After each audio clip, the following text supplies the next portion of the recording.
Good evening, ladies and gentlemen.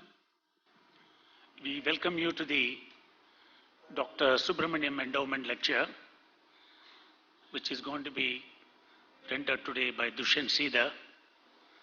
Before that, let me wish all of you a very happy Republic Day.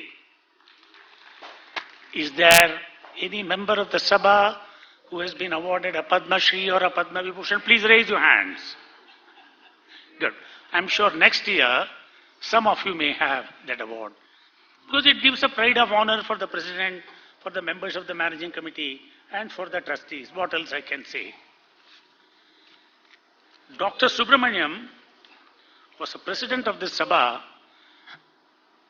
for almost 27 years.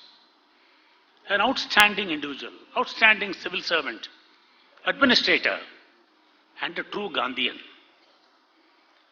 Many of us have worked under him when he was the president, and I had the unique privilege and honor of working under him as honorary secretary for 6 years. In that process, just as many people learned from him, I was also one of them to learn from him many good things. He joined IAS, and between 1948 and 1947, he held very high positions in the state government. And he was first elected to the State Assembly in 1980, and he had full terms, 2 full terms, 80-85 and 85-90. And he was appointed as a cabinet minister in 1982.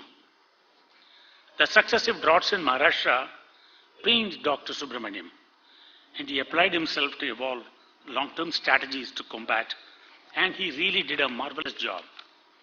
And later on, as urban development minister, he attracted the attention of the then Chief Minister, the late Shri S.B. Chauhan.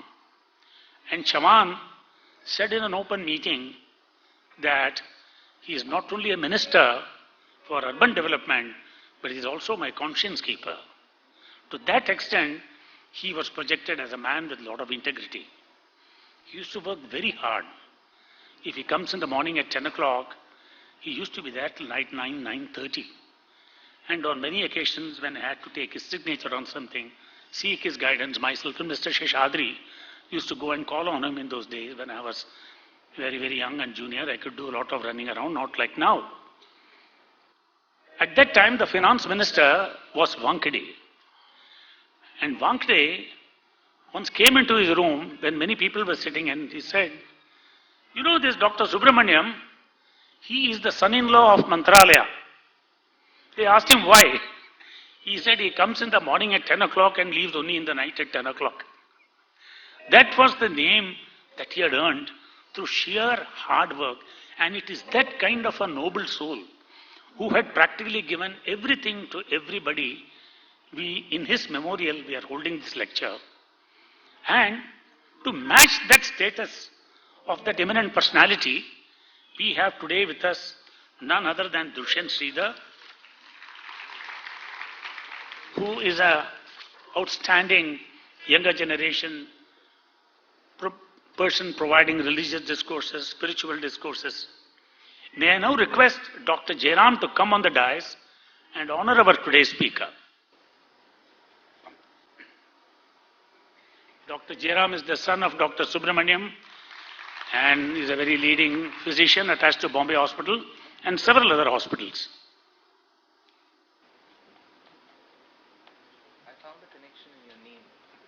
Topic Ramayana.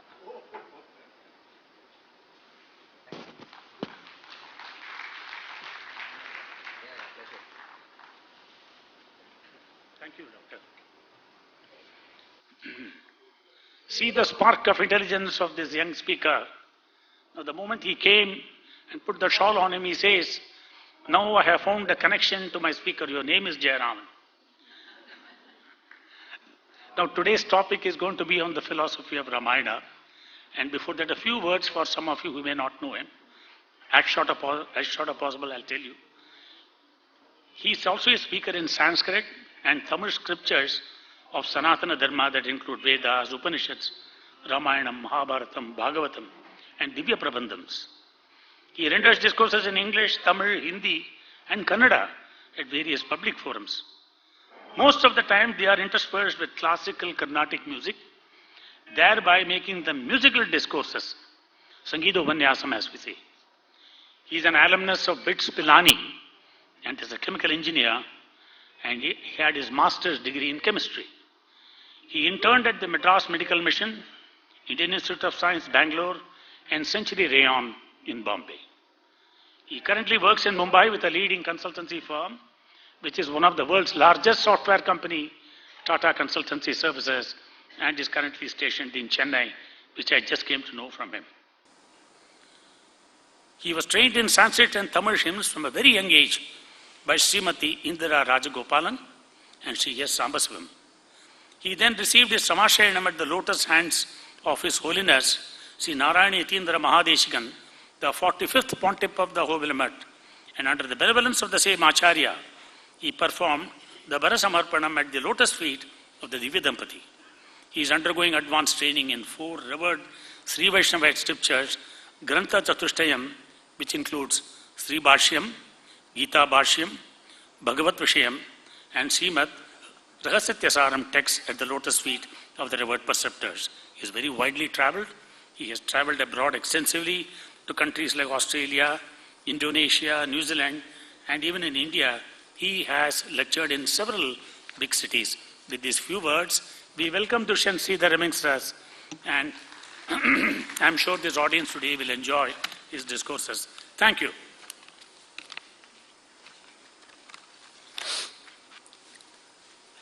Lakshmi नेत्रोत्पलश्रीः सततपरिचया देशसंवर्ध्यमानो नाभी नाळीकरिङ्गन् मधुकरपटली दत्तहस्तावलम्बः अस्माकं सम्पदोगान् अविरलतुलसीधामसञ्जातभूमा काळिन्दी कान्तिहारी कलयतु वपुषः काळिमा कैटभारेः गीर्वाणैरर्थमानो दशमुखनिधनं कोसलेश्वृष्यशृङ्गे पुत्र्याम् इष्टिमिष्ट्वा ददुषु दशरथक्ष्माभृतो पायसाग्र्यं तद्भुक्त्वा तत्पुरन्द्रीष्वपि त्रिषु समं जातगर्भासु जातो रामस्त्वं लक्ष्मणेन स्वयमत भरते नापि शत्रुघ्न नाम्ना। अत्र भगवतः अपार करुणाम्बुराशेः आश्रितवात्सल्यैकजलधेः श्रियः पतिः अवाप्तसमस्तकामः समस्तवस्तुविलक्षणः अखिलहेयप्रत्यनीकतानस्य परया कृपया महाराष्ट्र्यां राजधानीं मुम्बईनगरीं दक्षिण दिशायां पर्यन्ते सयान् नाम्नी एतत् उपनगरीं षण्मुखानन्द सभायाम् इति कृति एतत् प्रख्यातिषु एतत् सभायां मध्ये भागवताग्रेसराणां समीपे आचार्य करुणावलंबी एतत् दुष्यन्त दासः इदम् उपन्यासम् आरभे। பொதுவா உபன்யாசங்கள்லாம் தமிழ்ல சொல்லி வழக்கம்.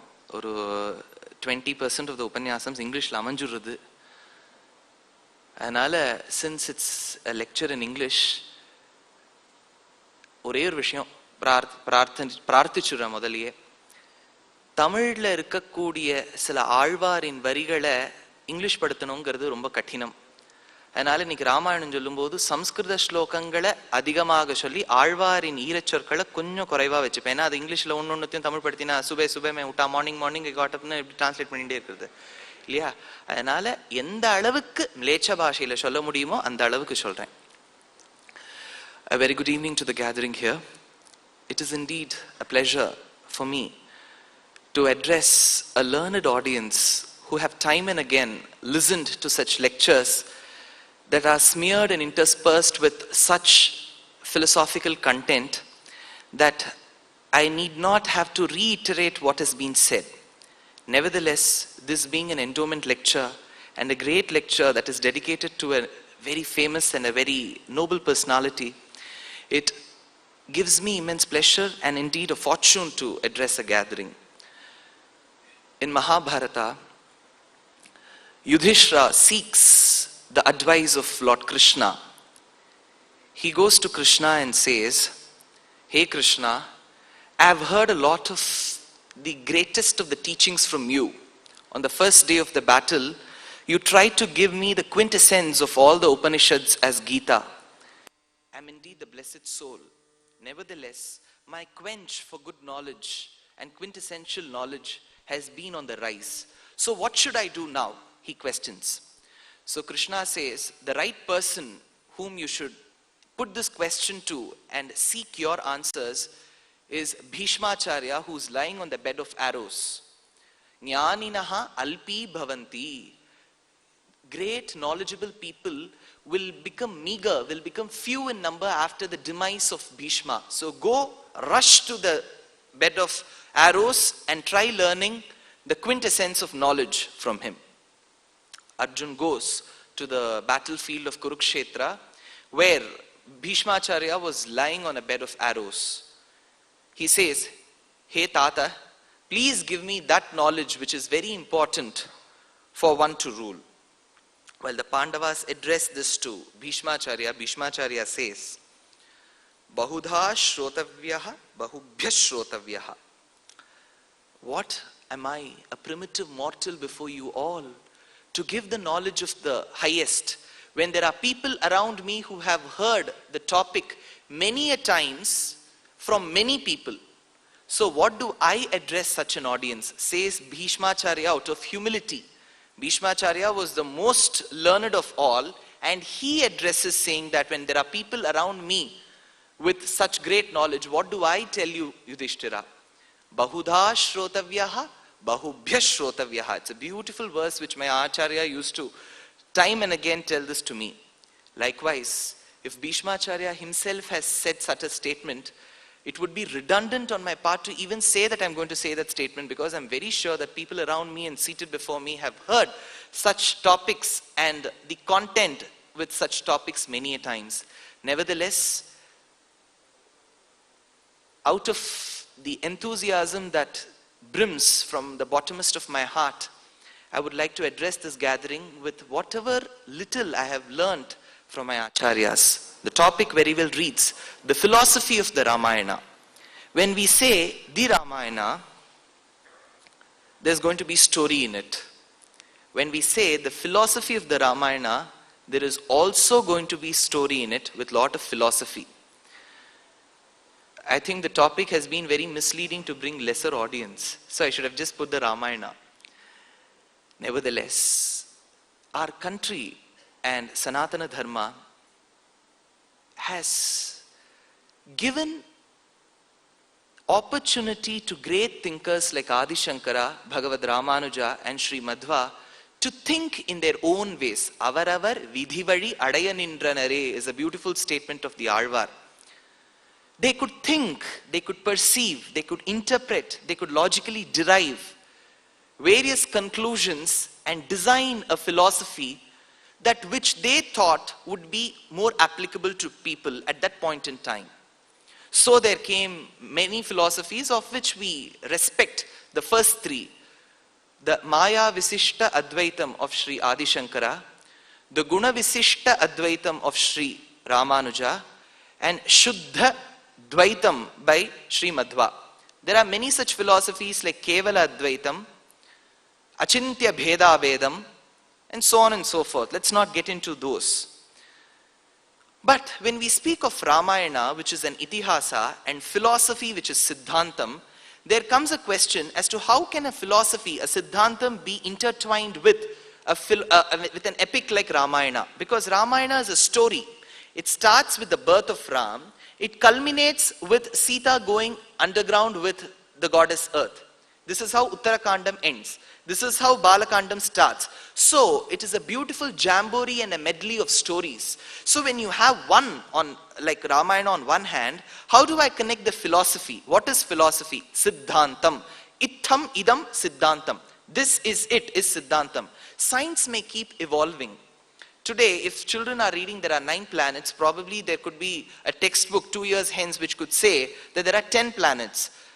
Whereas Adi Shankara's Advaita or Ramanuja's Visishtadvaita will not undergo such versions. Like how we take a gadget and we have this version 1, version 2. There are no version 1s and version 2s to Siddhantam. Because the word Siddhantam in Sanskrit, the Vigraha Vakyam says, Itham idam. This is it. This is philosophy. So this is it, is Siddhantam, which is philosophy. On the other hand is Itihasam, Iti ha sa. We'll have to split it that way. Thus it happened. Itihasam is a beautiful recording of events. Like how when we look to a news channel, we hear a lady who states, "Aap jo dekh rahe ho piche." So she shows us the scene, what is happening behind, and then she narrates. Same as Itihasam. Valmiki narrates what happens. He has not made a figment of his own imagination and has not built castles in the air. He records and writes and composes what he sees, what he experiences. So this is Itihasam, and on the other side is Siddhantam. How does Siddhantam and Itihasa come together is a big question.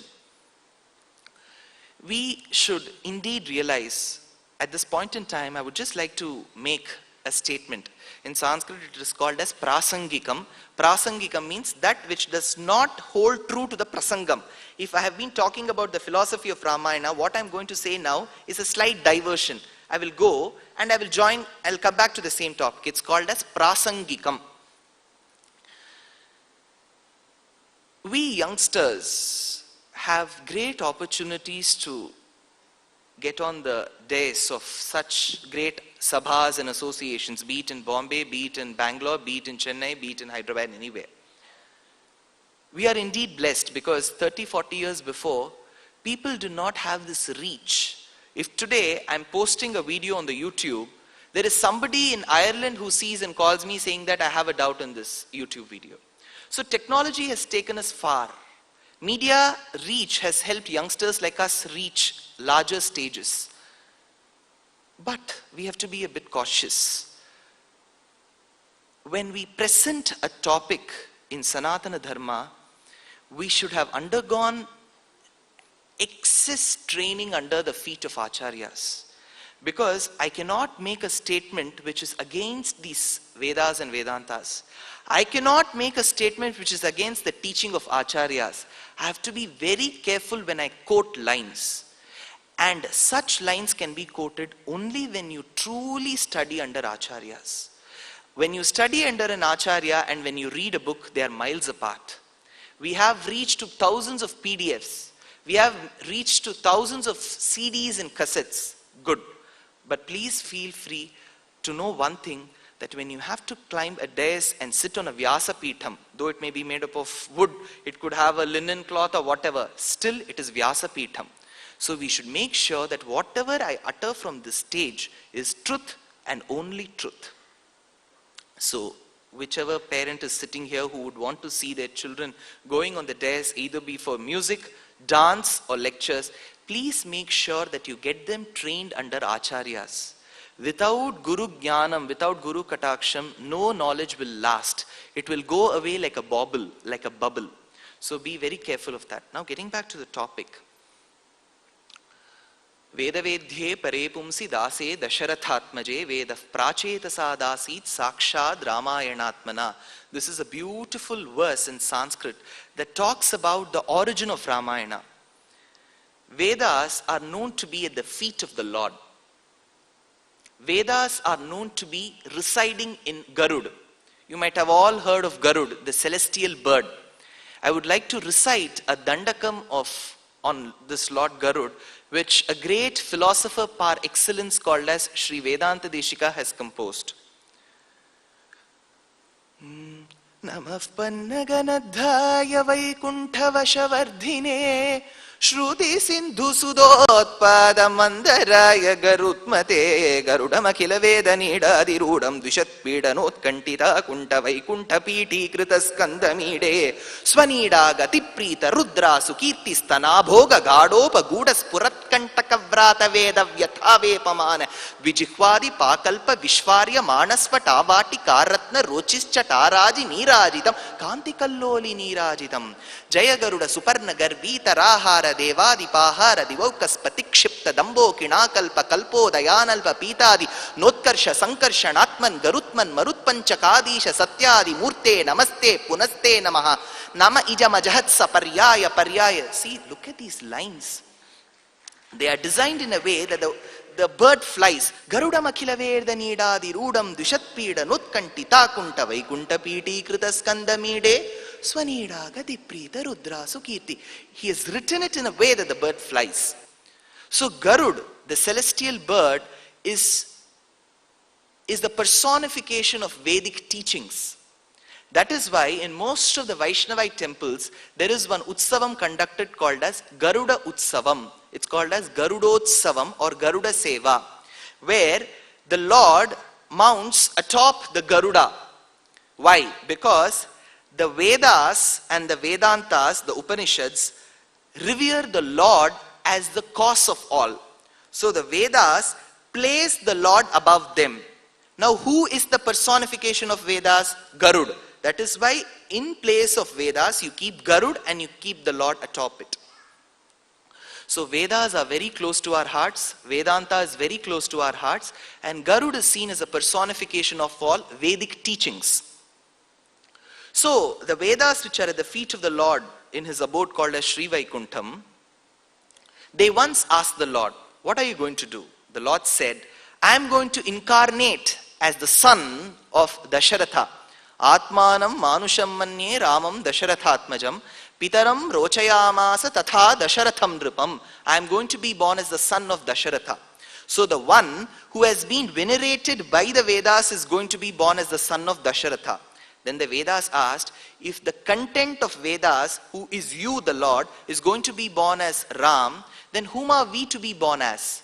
The Lord said, if the Vedic content who is me is to be born as Ram, the Vedas should be born as Ramayana. I will be born as Ram, you will be born as Ramayana. Veda Vedhye Pare Pumsi Dase Dasharathatmaje Veda Prachetasa Dasit Sakshad Ramayanatmana. So Vedas, the Vedantas, they are no different from Ramayana. Ramayana is the elixir of Vedic and Vedantic teachings. In such a great epic like Ramayana, in such a great itihasam of Ramayana, what is the philosophy? So, when we speak of Siddhantam, which is philosophy, our acharyas speak of 5 characteristics. Please remember them. Because whenever I go to a lecture, I hear people at the end of it who come over to me and say, wow, the lecture was really good. I'm pleased. I'm on the cloud 9, 10, 11, whichever number you call it.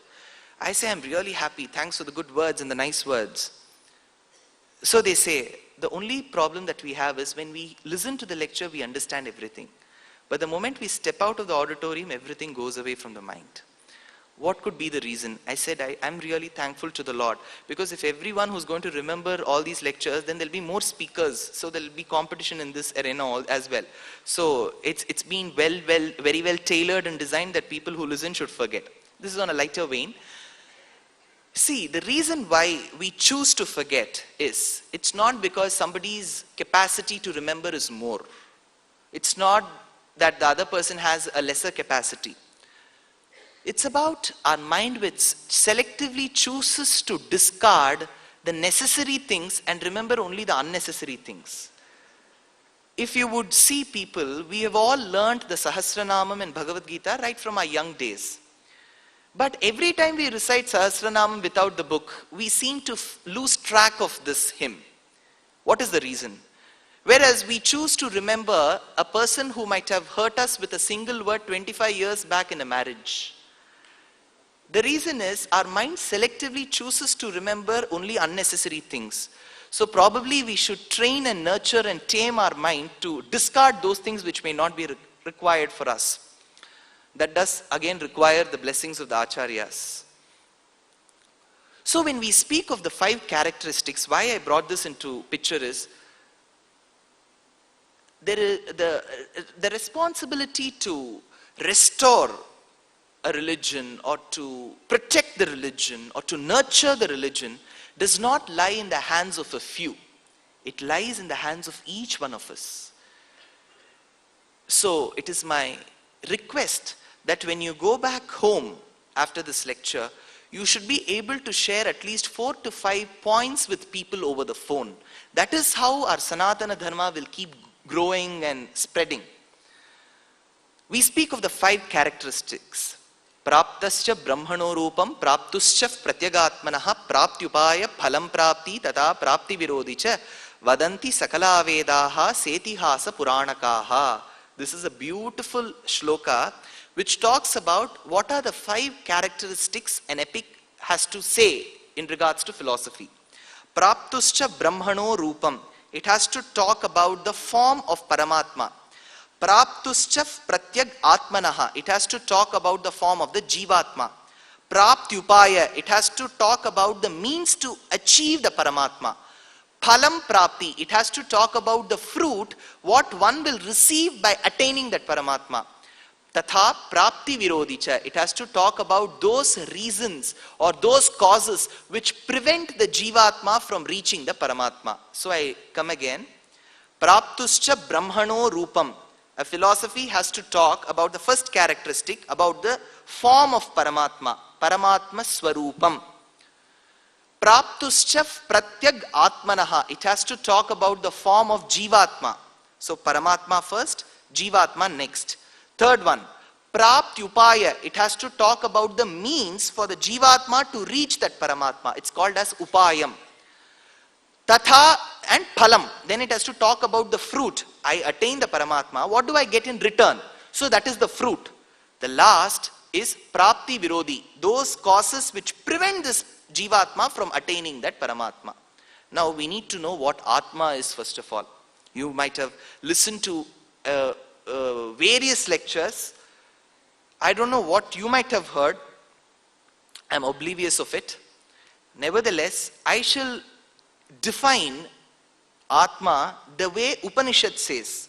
Tasya shatadha shatadha shatadha. Shata in Sanskrit means 100. Shatadha means 100th part. Shatadha shatadha shatadha means the 100th part and the 100th part. What is it? Vedic teaching says that you go near a cow, you will see its tail and you will see a bunch of hair that's clinging to its tail. Take one strand of it. It says, but don't do all that. You take one strand and you need to divide that strand of hair into 100 equal parts and take one part out of it.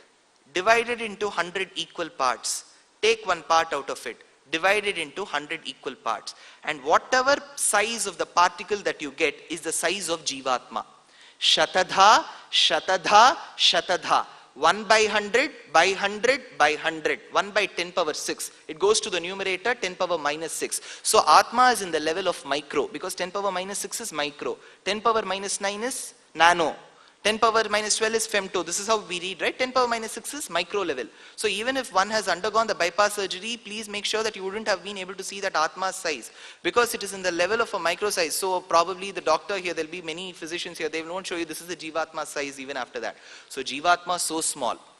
Paramatma is even smaller than that. So it is believed in our Shastras that both live in a joint family, the Jivatma and the Paramatma. It is believed that there are 101 nadis which go, pulses which go from the bottommost of our heart. It's called as Hridaya Kamalam. From that there are 101 nadis which go. And the bottom of all the nadis, the converging part is where the Atma resides. Now at the end of one's life, when Prarabdha Karma gets over, now don't worry about these terminologies like Prarabdha Karma and Sanchita Karma. I shall explain that in the due course. So, when this Atma is about to depart from the body, then the Atma has to choose one of the 101 nadis to go out. If it chooses one of the nadis out of the first 100, then it will be born again. That is why we say, call it as Punarjanmam. Punarapi Jananam, Punarapi Maranam says Adi Shankara. So you're born, you live, you die, you're born again. Because the Atma chooses to depart from the body in the first 100 nadis. So if you are born in Sion, next time you could be born somewhere in Kandivilli or Borivali. That's it. It makes no change. Now, if the Atma goes through the 101th Nadi, that 101th Nadi is called as Sushumna Nadi. So if the Atma chooses to go in the 101th path, then it is not born again and it goes to liberation, it goes to moksham. That is called as Sushumna Nadi. So 100 ways give way to rebirth. The 101th way does not allow the Atma to be born again, and the Atma travels in the path of light. It is called as Archiradi Margam. In Sanskrit, the word Archis means fire. Fire is synonymous with light. So Archiradi Margam means the path of fire or the path of light. Like how we need light to travel. Without light, you won't know where your path is. Likewise, the Atma also receives the path of light, and it is called as Archiradi Margam. So this is Jivatma, this is Paramatma. Now, the Jivatma is pervaded inside the body with a jnanam called as Dharma Bhuta Jnanam. I think it's time for us to leave, sir. It's getting a bit complex. Don't worry, I'll get back to the story. The first 5-10 minutes, people will be attentive. It is then only where you can say the toughest of the things. Then when you want to get inside the story is always going to come. It's going to be a natural process where there'll be a lot of anecdotes and stories that will be flying through the discourse. So, Praptuscha Brahmano Rupam. So, Paramatma Swarupam. I've spoken about Paramatma. Praptuscha Pratyag Atmanaha. So, there is a Jivatma. Praptyupaya Phalam Prapti Tatha Prapti Virodhicha. Now, how is this linked to Ramayana? In Ramayana, Valmiki has beautifully intertwined these concepts and spread them across these kandams. Who is the Paramatma in Srimad Ramayanam?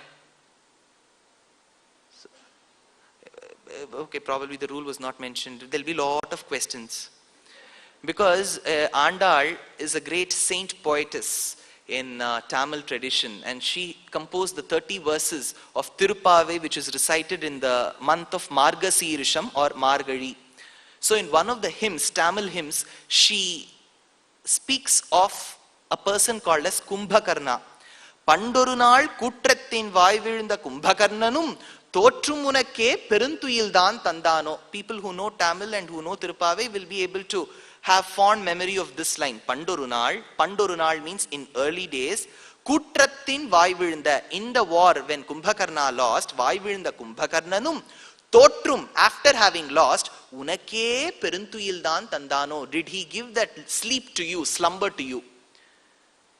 It seems Kumbhakarna fought with Ram. At the end of it, Kumbhakarna lost the battle. He said, Ram, come close. My grandfather used to say it on a lighter vein that in those days, advocates used to have the name called as Raghavan. And if you have christened your son as Raghavan, you ultimately become an advocate.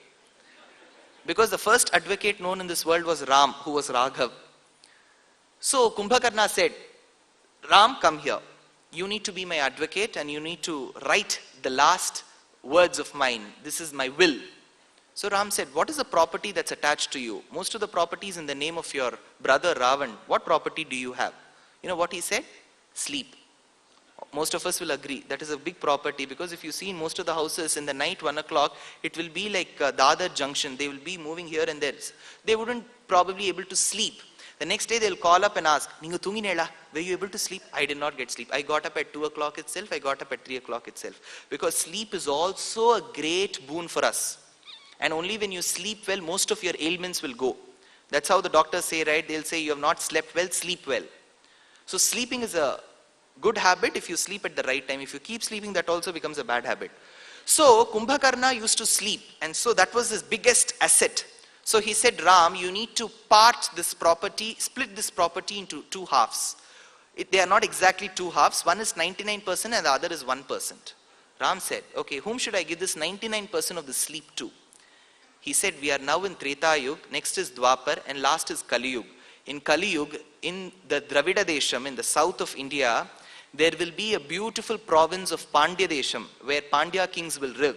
And there will be a small village called as Srivilliputturu, where the earth goddess would be born as a daughter to Vishnu Chitta, and her name will be Goda. She will be singing 30 verses on the Lord so as to rise him in the morning. And she will keep waking up the girls around her house. So to one of the girls who is still sleeping, give this 99% of the sleep too. That is why Andal says, Pandorunal Kutrattin Vaivizhunda Kumbhakarnanum Thotrumunakke Perunthuyildan Tandano. Did the Kumbhakarna who lost at the war in the hands of Lord Ram give away the sleep that he had to you? She asks. Now Ram said, Ram was a very good advocate. 99% I need to give it to that lady. Whom should I give this 1% to? He asked. Kumbhakarna said, distribute it to all those people who listen to religious lectures. So that is why to any religious lecture you go, you will feel that the lecture was good, because you would have dozed off very well. And it has been a habit. I'm not saying out of I'm not mocking. I've been a part of the audience. So I'll tell you how the state of, how I used to feel. When the speaker speaks and you doze off, and at some point in time you wake up, you wouldn't want to let the speaker realize that you were sleeping, so you'll start nodding your head. And the speaker still should not act over smart as if he has recognized this nuance of yours. He should still be oblivious of what you have been showing. And he should continue giving the lecture. So that is why I keep asking questions, so as to avoid this Jagadrakshana Chinta or yoga. So who is the Paramatma in Ramayana? Sri Ram. Can you just make it, it's close. Who is the Paramatma? Brahmachari Ram is never respected. It's Sita and Ram, the divine couple who are the Paramatma. Who is the Jivatma? It is Lakshman, it is Bharat, it is Shatrughna. Everybody else is in the state of Jivatma. Now, how do we realize that he is Paramatma?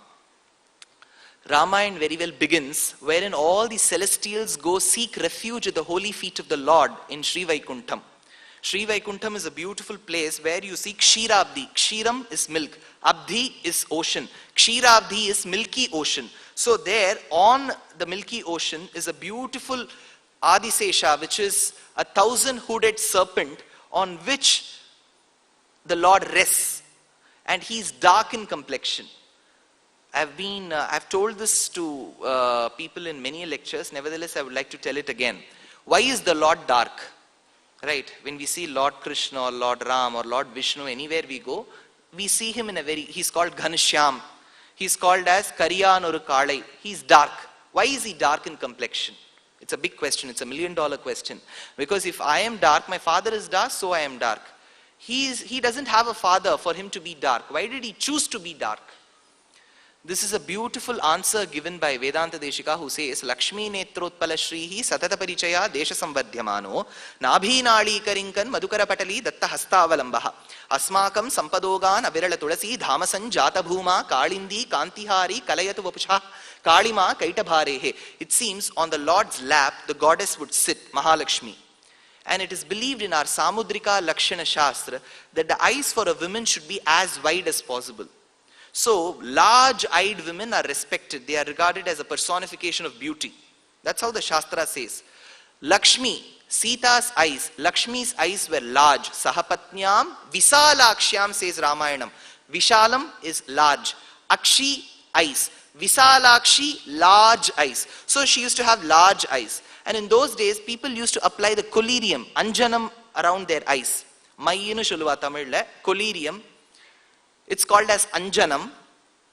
Why would they apply? So our Acharyas give 3 reasons why they would apply collyrium around their eyes. The first reason, if you apply collyrium, which is Anjanam, around your eyes, you will be able to X-ray and see the treasure which is below the earth.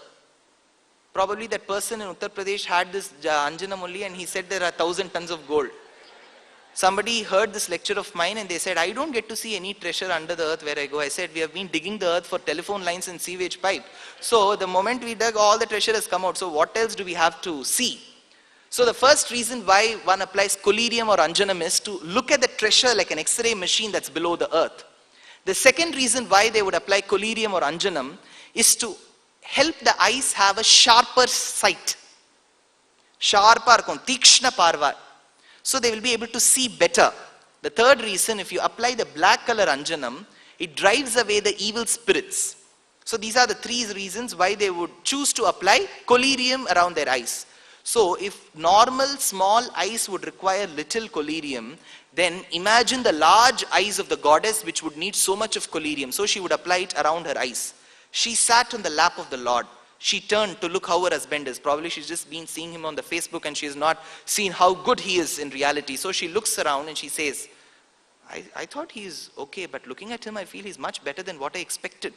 So when she looks at the form of the Lord, it seems out of surprise and wonderment, her eyes, which are already big, they grow larger.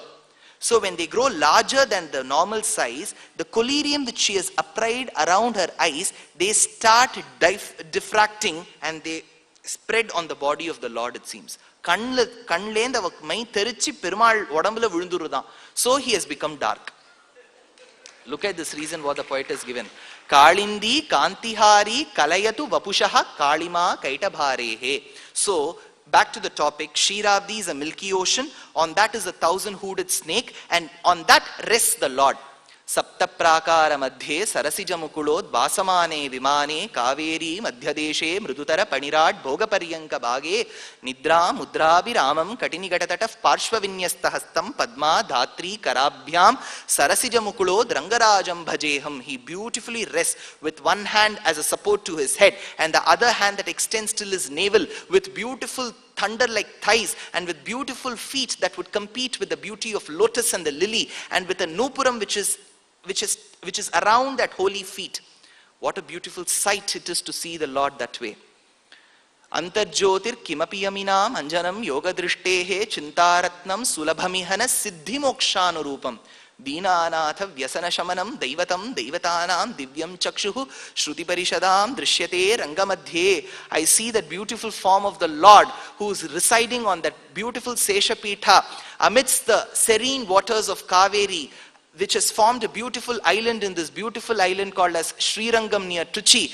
And there I see and smell the essence and fragrance of the Vedic teachings that emanate from his feet, says this poet. So the Lord resides on Kshiravdi, and all the celestials go and seek his refuge. Siddha Gandharva Yakshascha Danavamscha Sharanam Gataha. They say, hey Lord, the world that has been created by you has been created for the noblemen to live. Whereas there are demons who are tormenting us from doing our nitya karmas. So please be born on this earth and annihilate such evil forces to restore a place of serenity and calmness to us back. So the Lord says, Tatastvam Sharanam Prahuhu, don't worry, I will be born. And he chooses to be born as a son of Dasharatha. So, at the start itself, when somebody seeks refuge and the other one says, I am giving you refuge, don't worry, it indicates one quality of Paramatma who is there to protect us. So Paramatma Swarupam is first shown there. Next, the Lord lives and he follows Pitrivakya Paripalanam. Pita, father. Vakya, statement. Paripalanam, protecting and abiding by one's father's statements. So Pitru Vakya Paripalanam. In Ramavataram, it was Pitru Vakya Paripalanam. In Krishnavataram, it was Matru Vakya Paripalanam. Pitru Vakya Paripalanam in Treta Yugam of Ramavataram was done at the age of 25. In Krishnavataram, in Dwapara Yugam, the Matru Vakya Paripalanam was done by the Lord the moment he was born. At the age of 25, Ram was asked to go to the forest on exile for 14 years. It was told by the father Dasharath, and the son Ram abided by it. Whereas in Krishnavataram, the moment the Lord was born, he was born with 4 hands and 32 teeth. His mother Devaki was perplexed and she was all the more worried that her brother Kans would come and kill the child. So she said, Hey Krishnaha, Tvam Dvi Bahuhu. The extra 2 hands that you have, please hide them till my brother Kans lives. And drop all the 32 teeth that you have. Because when a child is born with 32 teeth, it's not an ordinary child, it's going to be an extraordinary child. There are children and infants born with 1 tooth. That's different. But you never see a child born with 32 teeth. He is there to show that he's an alaukika child. Lokam in this world. Alaukikam, that which is not there in this world. He is there to show that he's an extraordinary child. The mother said, you don't have to show it to my brother that you're an extraordinary child. Out of motherly deception, I would like to see your 2 hands disappear. The Lord made his 2 hands disappear and he dropped all his 32 teeth. Ram listened to his father's words at the age of 25. Krishna listened to his mother's words at the moment he was born. So there was a great person who was a follower of Krishna and said, now you decide who's greater. The person who has abided by his mother's words the moment he was born, or Ram when he was abided by his father's words when he was at the age of 25. Whatever said and done, this is a healthy competition. In Sanskrit it is called as Nahi Ninda Nyayam. How many of you have heard of Nahi Ninda Nyayam? Please don't ask us questions. You continue telling. If you ask questions, we'll leave. Nahi Ninda Nyayam is a beautiful Nyaya Shastram in Sanskrit. Nahi Ninda means to insult. Nahi Ninda means these words are never meant to insult that person. These words are just meant to tell the importance of one object over the other. If you have 2 sons, and there is an alliance which has come to see for the first son, then you would obviously appreciate the first son over the second. You'll say, the second son is a bit naughty, but this one, he's a very good one. There, your intention is not to undermine or underestimate the second child, but it is to give a proper picture or a profile of the first son. So it is called as Nahininda Anyayam in Sanskrit. So generally when I go to lectures, at the start here they'll say, at the start please mention a few words about our Sabha. They'll tell me this. So then I will have to use all these techniques of Nahininda Nyayam and say, that Sabha is good, but this Sabha has something better than it. Thank God I didn't have this opportunity to say all this here. So this is called as Nahininda Nyayam. So when I speak about Krishna and Ram in both positive and negative terms, don't think that I am a person who is madly inclined or attached to one of them. I am attached to both, but it is to say the importance of Ram over Krishna or Krishna over Ram. So the first quality of Paramatma is to give refuge to people who ask for refuge. So Lord gave refuge at the start of Ramayanam, which is the first characteristic of philosophy, Praptuscha Brahmano Rupam. The second quality of Paramatma is to always adhere to Shastram. Yachastra vidhimutsrijya vartate kamakarataha. Nasasiddhim avapnoti is a beautiful verse from Bhagavad Gita. Yat shastra vidhim utsrijya. Shastram. What does shastram mean in Sanskrit? Shasanat iti shastram. That book which says, live like this. Don't live like that. Do this. Don't do that. So whichever book commands you to do this, shasanat, such a book is called as Shastram. So in Shastram, whatever has been said do it. Whatever has been said don't do it. These are the guidelines of the Lord. So Arjun asks Krishna, so who is the person who will attain success in this world? Krishna says, Yat Shastra Vidhim Utsrijya. Whoever follows Shastras by every word of it, Vartate Kamakarataha. He will attain success. The person who will not abide by it, Arjuna was very quick to ask this question because he knows that what all kind of people will live after him like us. So if people don't follow, he asked, Nasa Siddhim Avapnoti, he will, whatever he does, he will not attain success. So I used to wonder, when I used to do chemistry experiments in Pilani, there used to be something called a salt analysis. They used to give us a salt and you'll have to do a set of tests to understand which salt it is. I would do all possible tests which is not pertaining to that salt. So it will take about half an hour for me to come over to which salt it is. So I used to think, why after having studied so much, I am not able to get the proper result? Yachastra vidhimutsrijya vartate kamakarataha. Nasa siddhim avapnoti. If I don't follow the Shastras, even the salt will not come properly to me. Correct? See, if we go by whatever Krishna says in Bhagavad Gita, we'll get answers to all our questions. We keep asking one question. I am such a good person. I don't know why this has happened to me. It will happen only for us. It will not happen for any. Yat shastra vidhi mutsrijya vartate kamakarataha. As simple as that. So, Ram lived as per the Shastras. That is why the line in Ramayana says, Dharmo vigrahavan adharma viratin. Ram was nobody different but the personification of all good dharmas put together. What is dharmam is an important question.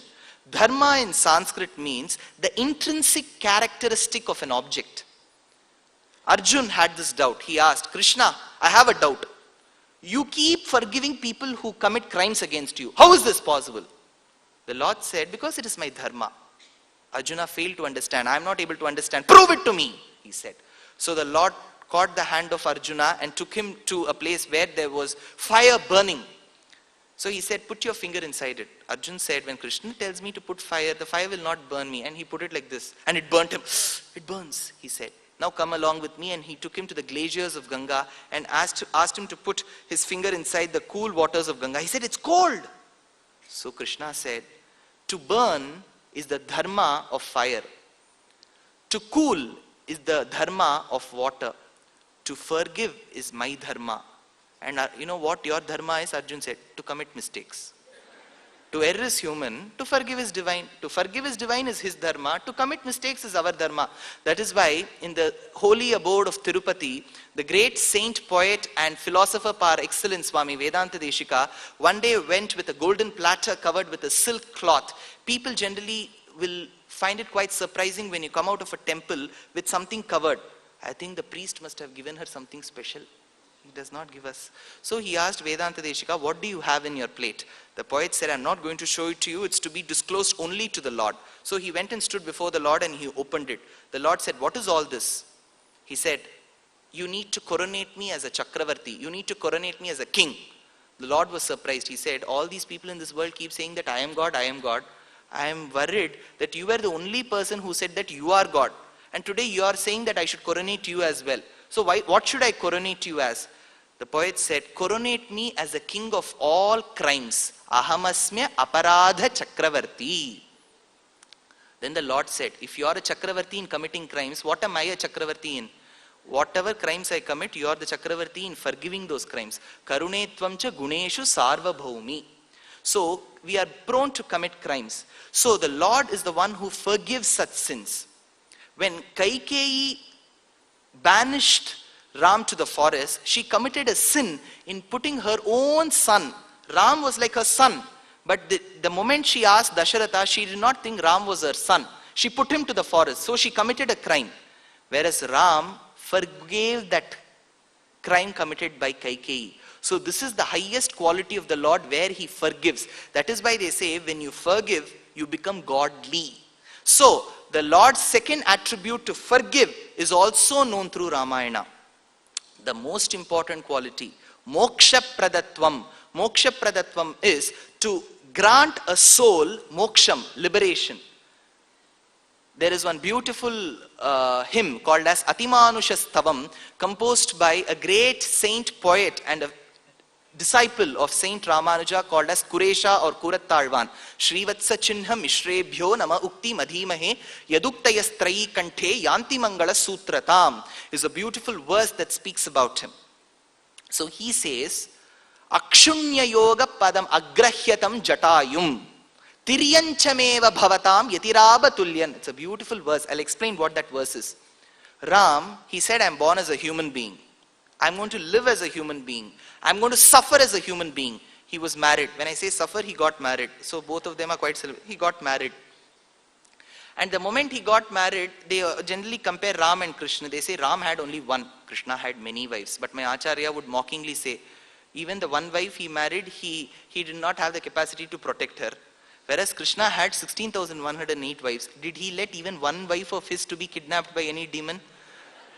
So they would generally, this is again Nahi Ninda Nyayam, don't take it that I'm trying to accuse Ram. Ram is a great person who's very close to my heart. It's just a thing that came to my mind.